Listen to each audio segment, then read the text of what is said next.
বন্ধুরা কেমন আছো?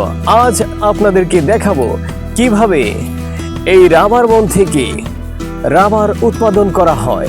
আজ আমরা চলে এসেছি এই মধুপুরে, যেখানে প্রচুর সংখ্যক রাবার গাছ রয়েছে। এই রাবার গাছগুলো আপনি চারদিকে যত দূর দেখবেন আপনি শুধু রাবার গাছ দেখতে পাবেন। এখানে যে পাতাগুলো দেখতে পাচ্ছেন এটা রাবার গাছের পাতা। মনে হয় কেউ এটা ভেঙে ফেলেছে। যাই হোক, হ্যাঁ আপনি দেখতে পাচ্ছেন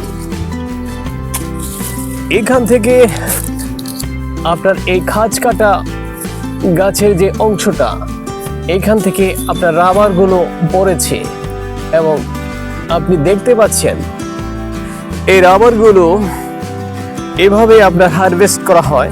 এরপর এগুলো আপনার ফ্যাক্টরিতে চলে যায়। আমি আপনাদেরকে দেখাচ্ছি এখানে এই গাছের অংশে এই রাবারগুলো অনেকটা লেগে আছে। এই রাবারগুলো আপনার এখান থেকে হারভেস্ট করা হয়। এরপর এগুলো ফ্যাক্টরিতে গিয়ে আপনার উৎপাদন করা হয়। তারপর এগুলো আপনার বিভিন্ন ধরনের প্লাস্টিক সামগ্রীতে এগুলো ব্যবহার করা হয়। আমি আপনাকে দেখাচ্ছি এই রাবার কিভাবে আপনার গাছ থেকে বের হয়। আমি এই গাছের একটা সাইড কেটে নেব।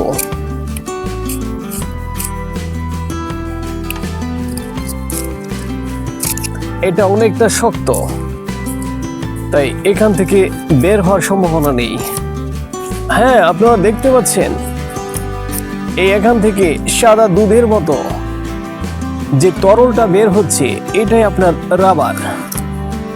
আর এগুলোই আপনার হারভেস্ট করা হয়। যাই হোক,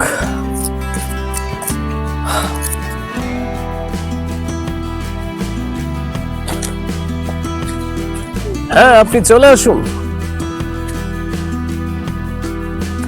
এই গাছটা দেখেন, এটা মনে হয় কেউ কেটে নিয়ে গেছে। আসলে আমি এখন আপনাদের একটা কথা বলতে চাই, গাছ আমাদের পরিবেশের ভারসাম্য রক্ষা করে, এটা কখনোই কাটা ঠিক নয়।